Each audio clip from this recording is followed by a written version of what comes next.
কলব পরিষ্কার করার জন্য আমি কয়েকটা ফর্মুলা বলে দিই আগে। এটা সবার জন্যে। এবং বিশ্বাস করেন এখন আমরা সমাজে যারা বসবাস করি বেশিরভাগ আমরা মৃত কলব নিয়ে বসবাস করি, বেশিরভাগ। যদি কলব জিন্দাই হতো তাহলে হক বাতিল চিনতে পারতাম না। যদি কলব জিন্দাই থাকতো তাহলে কি দুনিয়ার এই মোহের মধ্যে ব্যস্ত থাকি? যদি কলব জিন্দা থাকতো সারাদিন তাহলে দুনিয়ার ফিকিরে ব্যস্ত থাকতে পারি।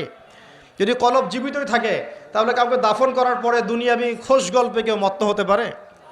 যদি কলব জিন্দা থাকে তাহলে কেউ মানুষকে ঠকাতে পারে, মাপে কম দিতে পারে, কেউ কি গোপনে পাপ করতে পারে, কেউ কি অন্য সম্পদ আত্মসাৎ করতে পারে।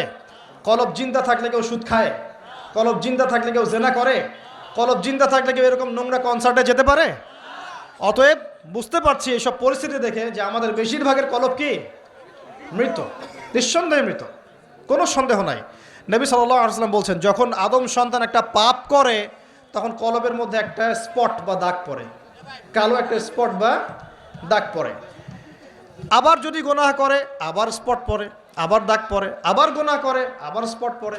গুনার উপর গুনাহ করতে থাকে পুরো কলবটা কালো কুচকুচে কুৎসিত হয়ে যায়, দুর্গন্ধযুক্ত। অনেস্টলি বলেন তো দেখি, অনেস্টলি বলেন যে আমাদের কলবগুলো এখন এরকম না?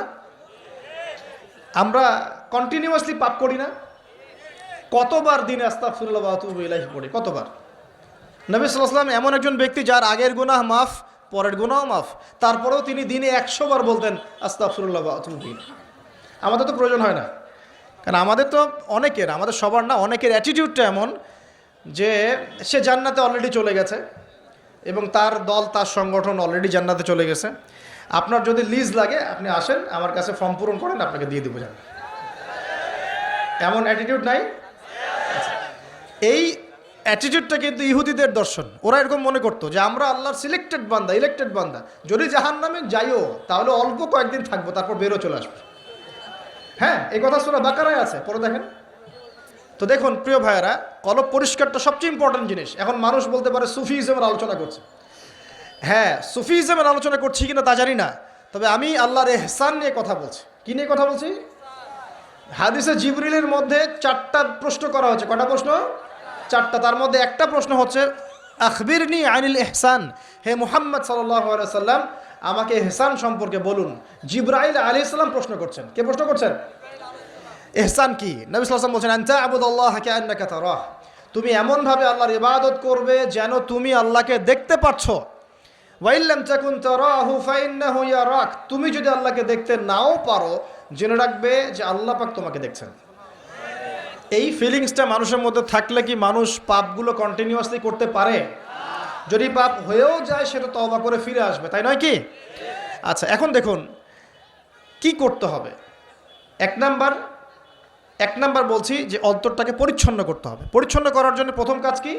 প্রথম কাজ হচ্ছে 5 ওয়াক্ত নামাজকে আঁকড়ে ধরা। কি করা?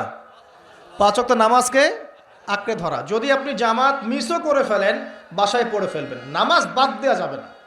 মানে জামাত মিস করে ফেলেছি জন্য নামাজ বাদ এমন নয়। জামাত মিস হয়ে গেছে, আচ্ছা হয়ে গেছে, ঘুমিয়েছিলেন বা মনে ছিল না বা ব্যস্ত ছিলেন, কথার কথা, যখনই সময় পেয়েছেন, মনে পড়েছে, ঘুম থেকে উঠেছেন, নামাজ পড়তে হবে, একাই পড়তে হবে। বাদ দিবেন আজকে থেকে?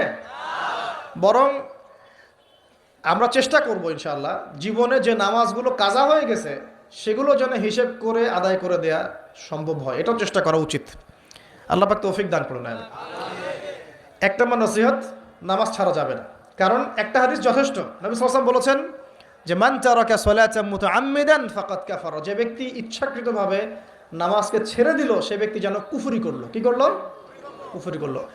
মুআজ বিন জাবাল রাদিয়াল্লাহু আনহুর হাদিসে এসেছে নবী সাল্লাল্লাহু আলাইহি ওয়াসাল্লাম বলেছেন মান তারাকা সালাতান মুতাআম্মিদান ফাকাদ বারিআত মিন জিম্মাতিল্লাহ, যে ব্যক্তি ইচ্ছাকৃতভাবে তার উপর অর্পিত ফরজ নামাজ ত্যাগ করলো সে ব্যক্তি আল্লাহ পাকের জিম্মেদারি থেকে মুক্ত হয়ে গেল, তার উপর আল্লাহর কোনো জিম্মেদারি নাই। প্রথম নসিহত, যদি অন্তর পরিচ্ছন্ন করতে চাই নামাজ। মনে থাকবে ইনশাআল্লাহ। আল্লাহ আমাকে তৌফিক দান করুন, আপনাদের সবাইকে তৌফিক দান করুন। 2 নম্বর, বেশি বেশি কোরআন তেলাওয়াত। বেশি বেশি কি? কোরআন তেলাওয়াত। কোরআন তেলাওয়াতের কোনো বিকল্প নেই। কিছু শিখেন। 1 নম্বর সূরা ফাতিহা, 2 নম্বর সূরা ফালাক নাস ইখলাস 3 বার করে সকাল সন্ধ্যা। সূরা ফালাক নাস ইখলাস কুল হুয়াল্লাহু আহাদ, কুল আউযু বিরাব্বিল ফালাক এবং কুল আউযু বিরাব্বিন নাস, তিনবার।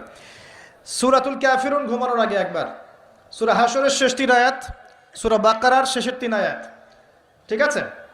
তারপরে সূরা মুমিনুনের কিছু আয়াত, আয়াতুল কুরসি, সূরা আলে ইমরানের শেষের 10 আয়াত, সম্ভব হলে সূরা মুলক, প্রত্যেক জুমায় সূরাতুল কাহফ, অথবা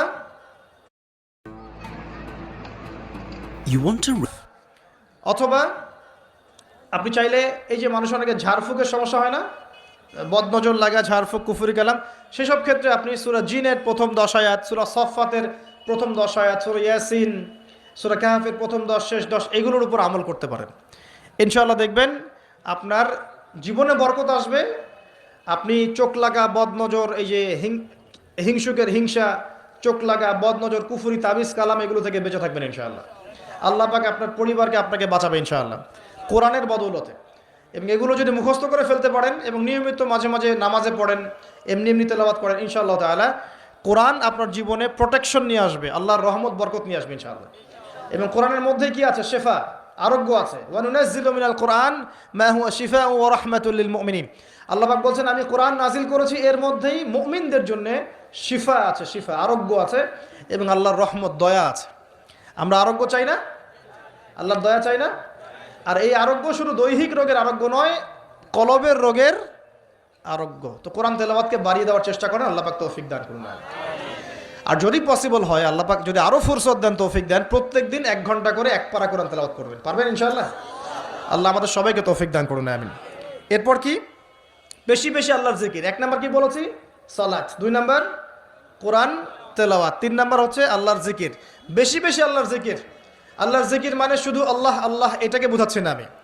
আল্লাহর জিকির মানে আপনি সবসময় ফিল করবেন, আল্লাহকে স্মরণ করবেন যে আল্লাহ পাক আপনাকে দেখছেন, আপনি আল্লাহর ইবাদত করছেন, আল্লাহ আপনাকে দেখছেন।